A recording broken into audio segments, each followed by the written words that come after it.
Hello, you wonderful people, and welcome to another episode of Not Too Comic Book. This being a show, it's about TV shows that are adaptations of comic books. For today's episode, I'm going to talk about Season 2, Episode 7 of Sweet Tooth. A lot of really interesting things went down in this episode, so let's break it down.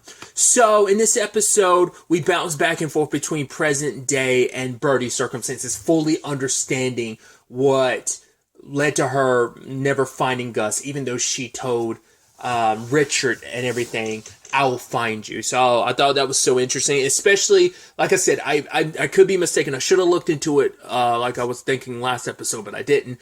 The Birdie and Richard episode was like episode 7, I believe. The entire episode was that, but this kind of bounces back and forth, which I think is kind of interesting. But let's jump into the Birdie stuff. She had no real idea of how to fully track them down, but she ended up finding Richard's locker and she saw a photo about Yellowstone. So she had a pretty good idea where Richard would have gone with Gus, but before she could, she got snatched up, and I'm like, who would have grabbed her? I was like, could have been the army? Because I was curious if she had like a direct correlation and connection to Abbott in some shape or form, but it turns out, no, this is about Jillian. Because when they cultivated, out of all the eggs they tried to cultivate, only 2 were cultivated. The one that had Gus and the one that had the virus. And I love that line. I mean, it's a really sad line, but it shows who Birdie is and what she's trying to do, where she says, for better, for worse, she feels responsible, like for Gus, but also for that egg, because it's like, I'm the one that helped bring all of this into this world, both Gus, the good, and the sick, the bad. And Jillian is patient 0. She started all this, and that's the real like kick in the teeth of like, she started all this and she doesn't have to live with the consequences of what she did. Because it turns out James Thatcher, the captain who sailed in like 1919 to find a cure for his like muscular degenerative disease, that's her great grandfather. It's like, I should have pieced that together, because I think they did bring up initially that he was a British that he was a British person. So I was like, it should have correlated in my head, but it didn't. So it wasn't just about eternal life. It was, but it was also supposed to be a twofer of like, eternal youth and no longer having to deal with my disease, because she has it as well. Like, I guess it's like, it was always a ticking clock for her. Maybe it just happens like later in life for her in particular, but it's just like, right, fighting the aging process, and I want to be able to live forever, but I also want to be able to live forever and not have to worry about this ticking time bomb that's in my DNA. It's in my entire family's DNA. So that's why she did what she did, because she knew they would never allow for human testing. It would be forever, if at all they'd ever get to that trial. So she injected herself and she started all of this. As Birdie kind of put it, like, what started all of this was hubris. Because early in the episode, or at least early in those flashbacks, we saw that Jillian really pushed for this, even though it's like, yo, we need to take this slow, because wrong step could lead to disaster. But she had her selfishness kind of overrode. But in her mind, it's like, right, we're going to be doing the greater good. And even try to say like, hey, bring Gus to me, because that kid, you will never be able to be in his life, because that kid will never be safe, because he is special. And obviously the world never knew. I mean, well, we don't know what was left at Fort Smith, because it was picked through already by Abbott and his people. So I don't know if that's why they probably leaned into the whole hybrid of it all, but they're probably, because I think they did destroy some of the stuff. Well, we know the government went through like destroying some of the stuff from Fort Smith, so probably a lot of the stuff about Gus, like either, well, because only people who were like really knew all the stuff about everything going on was like Jillian, but all the Gus stuff was mainly Birdie, because she became obsessed with it, and that became her discovery. But that's also interesting that Jillian was like, oh yeah, your discovery could save the world. Your kid is special. He could be the one that saves us all, which he could, but she's not going to sacrifice him in the same way that Audie or Abbott would be willing to. Because as she said before, of like, I never thought I could, just like Richard didn't know anything about being a father, she never would have ever seen herself as a mother. And, you know, what does a parent, you know, do? You know, they sacrifice for their child. So what did she do? She sacrificed her relationship with her child, trying to keep Richard and Gus safe. And what makes that thing even sadder is like, I guess it's nice that it's Gus that gets to hear it, but it's kind of sad that Richard never got to hear it. He never got to find out whatever happened to Birdie, you know? He's hoping that she was probably still out there somewhere, that you know, because that was the big question of why did she never find them in like that 9 to 10 years? Like, why did she never come looking? It's because she knew, like, I'd be more harm than good for you guys, because if I left and tried to find you, they would have followed me right to you. So I couldn't take that chance, especially with Jillian and her resources, but she ultimately ends up dying. So once again, not having to fully deal with the consequences of the hell she unleashed on this world. So, but knowing like what this was all about, knowing that the cure is what this all started in Alaska, she's thinking maybe this could all end in Alaska. So she took a map. She took a picture of the map that Jillian had and left for Alaska. Funny enough, who would be the pilot that took her to Alaska? Dolly. It's like, it's funny how the world works. The world's kind of a lot smaller than you think. I mean, once again, when you realize what characters interact with who. Once again, Singh and interestingly enough, despite being there, Audie and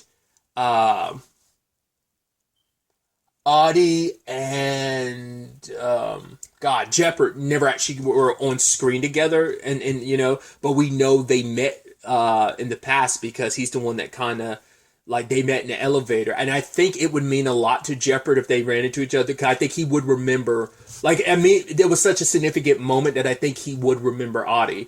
I don't know if Audie would necessarily remember him. So that could be something we get in the season finale, is those two finally meeting and being on screen again. Again, I think that'd be an interesting, because it might even be a direct parallel, because they met for the first time in episode 8 of like this season finale of the first season. So I think it'd be very poetic in that regard as well.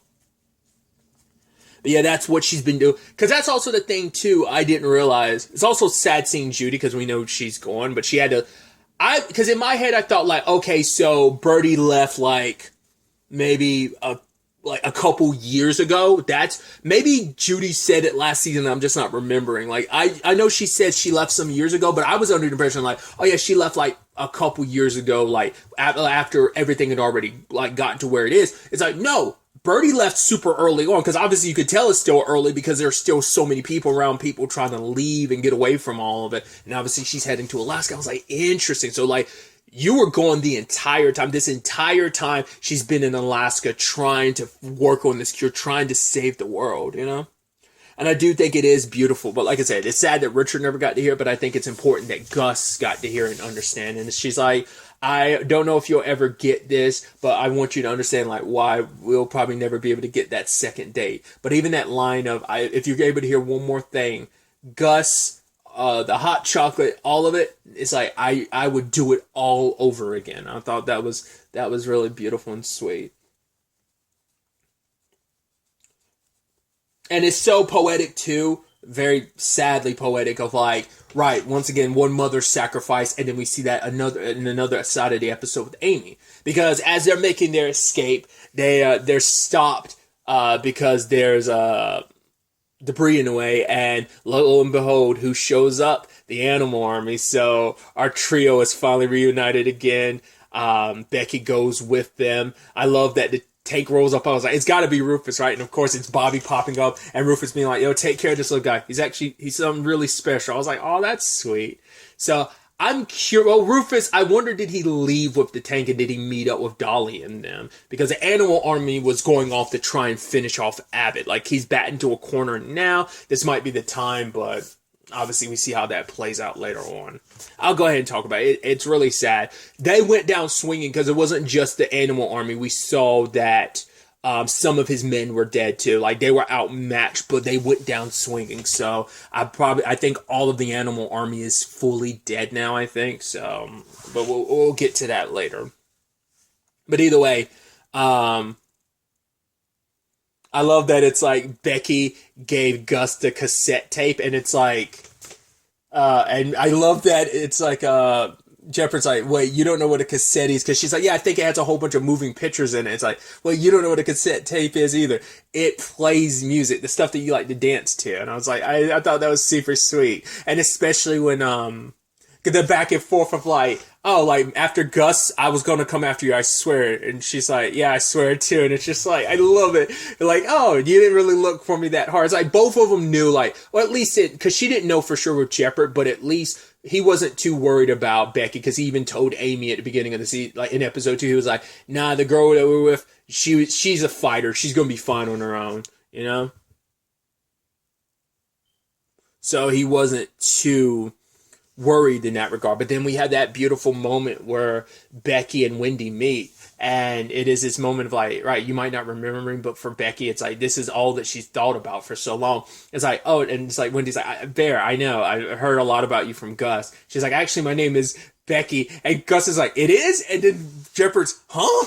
I love it. It's like, once again, it's like the only person who heard that side of things was Judy, so even they don't know about how significant this moment is. And I do think it's so beautiful that she got to talk to Tiger about it. I mean, the reason why the Tiger thing cut so deep was because she was like a sister to her. I thought that was sweet, where it's like, all right, don't waste any more time. Like, obviously, life being short as it is, and you found her. After all these years, all this searching, you did find your sister. Despite the complications or whatever, tell her who you are. Like, because it's like, yeah, I'm a stranger to her. Everything going on with Amy right now, I don't feel right. But it's like, don't waste any more time, you'll be a good sister because you were one to me. You already know what it's like having a sister because that's what you were to me. And she's like, yeah, you go ahead and be the loving sister. I'll be the one that teaches her all the bad all the curse words, and be the one. I thought that was really sweet. It's like, yeah, I'll be the very like negatively influential big sibling. So. But circling to Amy's circumstances, picking up as we discovered last episode, she has this sig, and she ends up telling Jeopard. And it's like, right, she's going to stick with her kids. I was worried, like, you're not going to like stay behind, but it's like, right, as long as I keep my distance, because none of her kids can get the sick. So it's like, as long as I stay like as far away from you and Becky, then everything's going to be okay. Because she's like, yeah, I don't know how I ended up catching it. I would assume maybe it has to have something to do with Adi's research lab. Well, not unless it's... Well, because I was about to say, but Ronnie's not contagious. So it'd have to have something to do with Abbott's, like... research. I mean, Adi's research. It had to, because that's the only place I could think she would have picked it up in some shape or form. But yeah, Abbott has, but Jeopard's like, no, Abbott has a cure. We could go try and contact the animal army. They could pick it up. And she's like, no, I already have it with me. But that cure was my little boy, Roy. He was 8 years old and he loved soccer. And I will not take that cure no matter what, because I will keep him with me. And I thought that was so beautiful. And truth be told is, it wasn't going to be a permanent cure anyway. There might be only one permanent cure, and that's still an app. I mean, we don't know, like, we know later on when Adi tried to replicate it, it didn't work because there's a special piece to it all. The piece to the puzzle is Gus, so we don't know. But the only one that said, like, oh, virus completely gone is the one that Abbott has, and we also don't know if that stopped working after a time. Like, oh, it's viable now, but after some time, maybe it immediately went away. So it might come into a situation where Abbott has the cure and he tries to take it, but it's not a permanent one type of thing that he thought it would be. Because you can only assume that's back from like when he made a treatment for Ronnie, but so it's not like a full treatment anyway. It was just going to be the temporary cure that it was for Ronnie. So it would have given her more time, but it isn't a permanent cure. So they don't know that details, and like none of the characters there know that detail. So it wouldn't have like been like a permanent cure. Once again, she would have just been in the same situation as Ronnie. But I think it's kind of a neat parallel of. I mean, Adi just kept trying to save her over and over again, like extend her life these 9 to 10 years, and she's willing to accept her fate. So it's like, right, I need you to do something for me, Jeff, because he was like, whatever you need me to do, I'll do it. She's like, don't tell my kids I don't want to ruin this trip for them right now, but also I need you to take care of them. So eventually, the whole crew makes it to Yellowstone. They find cassette player, and Gus is able to hear it. Like the voiceover and flashback we got with Birdie is her explaining everything in that recording. Gus had asked Jeopard about how far away Alaska was, and it's like, yeah, it's not somewhere you can go by foot. You need boat, huskies, and a plane, maybe. I thought it was interesting too, because obviously at that point in the story, I don't think we knew that I was like, well, you do have a connection with the Air Lords. They wouldn't do it for free though, but it's like, yeah, like there's even a deeper connection, because Dolly might not remember it because it's like a trip to Alaska. Maybe she will, because she'll be like, yeah, it's one of the only trips to Alaska I made at that time. Once again, like life is funny that way, because like they have a connection to the Air Lords, who Dolly's the one who took her to the Alaska. So that could still be a thread that they pull on in the season finale, but we'll have to wait and see. Amy's doing everything she can to obviously spend as much time, got to prepare her kids, make sure, help out with everything, kind of make sure stuff is in place. She wants to make sure all the systems are in place so that her kids are okay by the time she's gone. And I think it speaks volumes that who does she end up telling first? Of course, it's going to be Wendy. Wendy was the first of her kid. Like that's our oldest, and it's like, I'm leaving you in charge of the others. So she broke the news to Wendy first and foremost. And you can tell Becky, that's what Becky had her reservations about saying anything, because it's like, right, that woman is willing to do whatever it takes, like, will do anything for that kid. And I think obviously for Becky, it's like nice knowing like, hey, this Amy woman, she's the same as me. She's willing to do whatever it takes to protect Hybris, because she sees how special they are. And also, like, she's done so much for my sister over these years. So when the time comes, like, hey, do you want to rest? I'll tire the kids out, you know. And I thought that was beautiful and sweet, you know. And even Jeopard saying like, right, those kids are going to need us, you and me. And Becky's like, I know. She was going to talk to Amy about some of the stuff. I mean, talk to Wendy about the things they have in common. They didn't have the conversation this episode, but I think they eventually will. And I hope she's able to have that conversation with Amy before like the end. I hope she's able to tell Amy, Becky's like, Wendy's actually my sister, so I'll do whatever it takes to protect her. You know I will. Like, knowing that she has not only like the siblings like that came about in their family, that she also has a big sister looking after her. I think that is a lot, Amy. I mean, especially knowing like Jeopard and Gus are there to help out too. Like, I think that's what's putting her mind at ease, you know. She does eventually tell the rest of her kids, you know. It's just like, and it's so heartbreaking, her telling her kids, like, right, never go to bed angry. And I know you might think it every day, but always tell each other that you love each other, you know. And I was like, oh. I mean, once again, those beautiful moments where you're like, yeah, it's stuff to live by in your everyday, because life is unpredictable and you just never know. Sadly, Abbott knows where they are though, because I guess that's why he let the animal army like try and think they boxed him into a corner, because he was waiting for them. Like, I guess maybe he had tuned into the frequency and was listening into their conversation, because Becky didn't go specific into where they were. She gave general like directions and stuff, but she never was like, we're at Yellowstone, because she didn't want to, like, just in case anyone was listening, make sure it was information only Tiger would know. But he ended up getting everybody, and Tiger ended up escaping. She's wounded, and I don't know if she's going to make it or not. You hope she does, but at the bare minimum, it is a situation of like, right, Abbott's coming, and she might end up like she was like pretty badly wounded, so she might be the only one in the animal army alive, and who knows, like she might die like right at the beginning of the next episode for all we know. But yeah, it's like Abbott and his army, and it's all of them. It's like, I mean, it's also poetic that if this ends up being their battleground with Abbott, considering like everything comes full circle. This is where we met Gus. This is where his father raised him. So, but also it's like he got to explore these woods. He never went beyond the fence, but this is his home turf. This is the place to bunker down, because he knows these woods better than anyone else. He knows this place better than anyone else. Also, like the moment like Jeopard walked into the house and Gus was there waiting, you're like, oh, very, very poetic. Because I even love that Gus is like, yeah, when he's here, he's like, does seem smaller. It's like, yeah, because you're not the same kid. You've gone out there in the world. You've changed. You've been through so much, you know? That both Birdie and Richard will be so proud of who you've become and how much you've grown, you know? I mean, Richard was already like that with the hallucinogenics, like you were seeing Gus was seeing last season. He was already proud of how much he had grown. It's like, but yeah, you're ready. It's kind of what Richard said to him last season. So, and I think it also speaks volumes that it's like, the fact is where they are, Jeopard's like, you shouldn't be able to see the northern lights. It's like, well, where should you be able to see them from? He's like, in very, very cold places. He's like, Alaska. And I was like, yeah. And it's kind of beautiful because it's like, right, it's almost like if you're seeing this, you're kind of seeing the same things your mom did. Which I should also note about the birdie thing, because once again, we haven't circled back to birdie since episode 1.